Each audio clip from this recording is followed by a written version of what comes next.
وآلہ وسلم ایک انصاری شخص کے باغ میں داخل ہوئے۔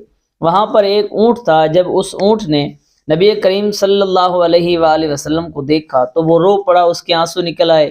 تو نبی کریم رؤوف الرحیم صلی اللہ علیہ وآلہ وسلم اس کے پاس تشریف لے گئے، اس کے سر پر دست شفقت پھیرا تو وہ خاموش ہو گئے۔ پھر آپ صلی اللہ علیہ وآلہ وسلم نے پوچھا کہ اس کا مالک کون ہے؟ تو ایک شخص حاضر ہوا تو محبوب علیہ السلام نے ارشاد فرمایا کہ تم اس بے زبان کے معاملے میں اللہ سے ڈرتے نہیں ہو؟ اس نے مجھ سے شکایت کی ہے کہ تم اسے بھوکا رکھتے ہو اور اس سے بہت زیادہ کام لیتے ہو۔ سبحان اللہ، یہ نبی کریم رؤوف الرحیم صلی اللہ علیہ وسلم کی شان دیکھیے۔